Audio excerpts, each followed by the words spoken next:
Hello students, welcome to my channel microbiology topics by Pragya Tyagi. आज का हमारा टॉपिक है रेस्पिरेशन। रेस्पिरेशन क्या होता है? रेस्पिरेशन एक प्रोसेस है, इंट्रासेलुलर ऑक्सीडेशन प्रोसेस है, जिसमें कि जो कॉम्प्लेक्स ऑर्गेनिक सब्सटेंसेस होते हैं वो एक सिंपल सब्सटेंस में उनका ब्रेक डाउन हो जाता है और उसमें स्टेप वाइज एनर्जी रिलीज की प्रोसेस भी साथ में चलती है। इसे हम बोलते हैं रेस्पिरेशन। बेसिकली अगर नॉर्मल फॉर्म में हम देखें तो कॉम्प्लेक्स ऑर्गेनिक सब्सटेंसेस का सिंपल ऑर्गेनिक सब्सटेंसेस में कन्वर्ट होना, ब्रेक डाउन होना की प्रोसेस कहलाती है रेस्पिरेशन। रॉ मटेरियल्स इसके होते हैं ग्लूकोज और ऑक्सीजन। बाय प्रोडक्ट इसमें जो रहेगा वो कार्बन डाइऑक्साइड रहता है। अगर हम इसकी प्रोसेस देखें तो C6H12O6 यानी कि ग्लूकोज के साथ में 6 कार्बन डाइऑक्साइड के मॉलिक्यूल्स रहेंगे। एंजाइम की प्रोसेस में वाटर मॉलिक्यूल और carbon dioxide molecule plus 38 ATP के मॉलिक्यूल्स यहाँ पे जो एनर्जी है वो यहाँ पे रिलीज होती है। दो तरह से होता है रेस्पिरेशन, एक होता है एरोबिक और एक होता है एनारोबिक। जो एरोबिक रेस्पिरेशन की प्रोसेस रहती है वो ऑक्सीजन की प्रेजेंस में होती है।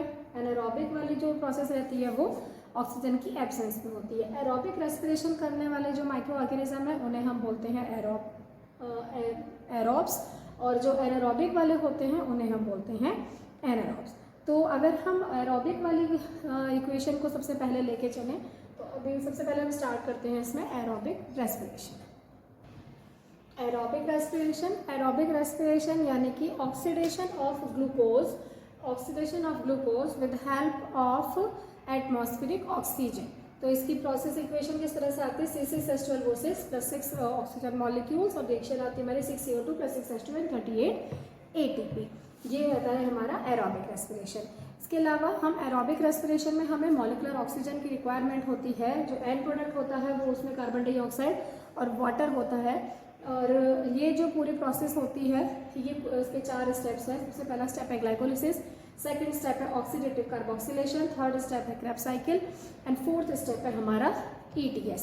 तो अगर सबसे पहला स्टेप हम इसका देखें, सबसे पहला स्टेप है हमारा ग्लाइकोलिसिस। ग्लाइकोलिसिस क्या होता है? ग्लाइकोलिसिस यानी कि ग्लूकोज से पायरुविक एसिड का कन्वर्जन, ग्लूकोज का कन्वर्जन पायरुविक एसिड में होना, ये कहलाता है ग्लाइकोलिसिस की प्रोसेस।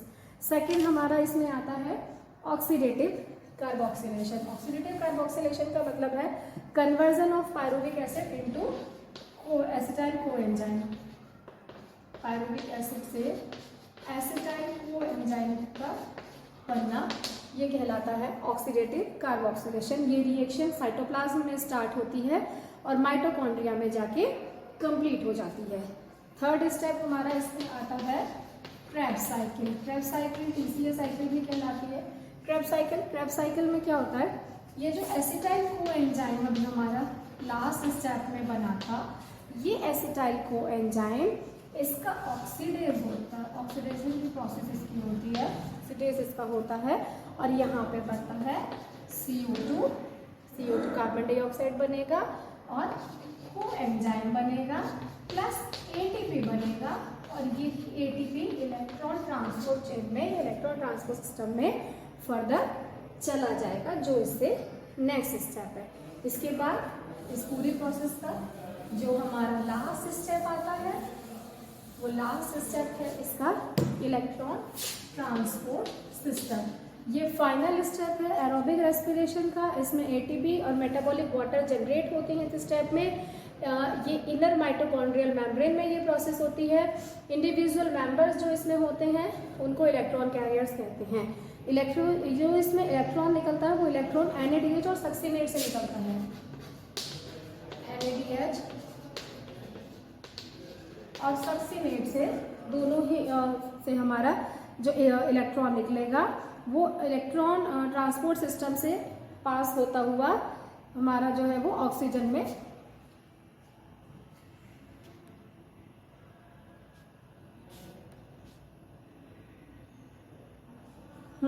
जो इलेक्ट्रॉन हमारा है वो NADH से और सक्सिनेट से पास होता हुआ इलेक्ट्रॉन ट्रांसपोर्ट सिस्टम से होता हुआ ऑक्सीजन और वाटर का रिडक्शन इसमें कर देता है। NADH से निकलेगा ये कॉम्प्लेक्स 1। ये देखिए, ये जो कॉम्प्लेक्स 1 वगैरह है इसमें ये इलेक्ट्रॉन ट्रांसपोर्ट सिस्टम के कंपोनेंट्स हैं। जब ये सक्सिनेट से आएगा तो ये कॉम्प्लेक्स 2 के थ्रू होता हुआ आएगा। देन ये चले जाएंगे UQ यानी कि यूबिक्विनोन में, यूबिक्विनोन से ये जाएगा हमारा कॉम्प्लेक्स थर्ड में, कॉम्प्लेक्स थर्ड से साइटोक्रोम C में, साइटोक्रोम कॉम्प्लेक्स में जाएगा साइटोक्रोम C, साइटोक्रोम C से जाएगा कॉम्प्लेक्स 4 में। 4 कॉम्प्लेक्स हमारे जो है ATS के कंपोनेंट्स के होते हैं और यहाँ से ये चला जाएगा ऑक्सीजन, ऑक्सीजन का यहाँ से प्रोडक्शन स्टार्ट हो जाता है।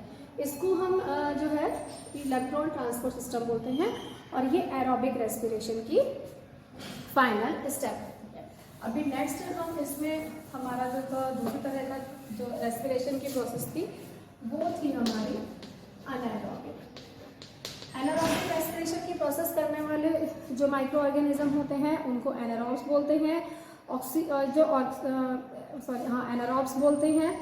और इसी में जो माइक्रो ऑर्गेनिजम्स जो होते हैं वो फर्मेंटेशन की प्रोसेस भी करते हैं। एनारोबिक रेस्पिरेशन को फर्मेंटेशन भी बोलते हैं। मतलब गैसेस एक्सचेंज इसमें नहीं होता है, 2 ATP मॉलिक्यूल्स का इसमें फॉर्मेशन होता है और इसके भी फर्दर 3 स्टेप होते हैं। एक होता है ग्लाइकोलिसिस, सबसे फर्स्ट स्टेप इसमें आता है ग्लाइकोलिसिस, सेकेंड आता है इसमें डीकार्बोक्सिलेशन और जो थर्ड स्टेप आता है वो आता है इसमें रिडक्शन।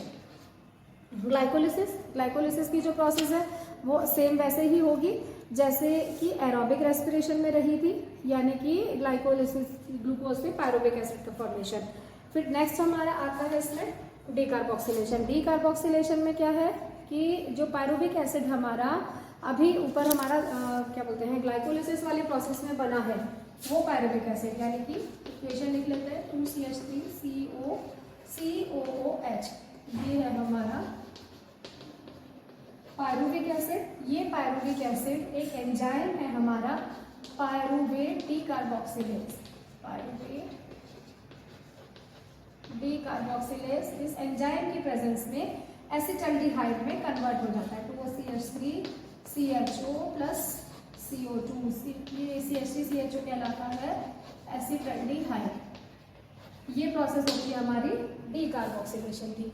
इसके बाद नेक्स्ट हमारी प्रोसेस आती है, नेक्स्ट स्टेप आता है रिडक्शन। रिडक्शन में क्या होता है कि ये जो एसिटल्डिहाइड यहाँ पर बन रहा है ये एसिटल्डिहाइड इथाइल अल्कोहल में जो है कन्वर्ट हो जाता है बाय NADH2। ये किस तरह से होगा, ये एसिटल्डिहाइड, इसकी इक्वेशन लिख लेते हैं। एसिटल्डिहाइड लिखते हैं यहाँ पे 2CH3CHO, ये है हमारा एसिटल्डिहाइड। एसिटल्डिहाइड NADH की प्रेजेंस में होगी, उसके साथ रिएक्शन होगी 2NADH2। इसमें भी जो हमारा एंजाइम यहाँ पे यूटिलाइज हो रहा है उसका नाम है अल्कोहल डीहाइड्रोजिनेज। ये सॉरी एंजाइम जो है हमारा यहाँ पे यूज हो रहा है और इससे हमारा बन रहा है 2C2H5OH और 2NAD और ये हमारा क्या बन गया है यहाँ पे इथाइल अल्कोहल। तो ये हो गई हमारी रिडक्टेशन की प्रोसेस और टोटल ये हमारा हो गया एनारोबिक रेस्पिरेशन। होप आप सभी को ये टॉपिक आज का समझ में आया होगा। प्लीज़ लाइक कीजिए, सब्सक्राइब कीजिए। कोई भी इशू हो, कोई भी कोई डाउट हो तो आप कमेंट कर सकते हैं। Thank you.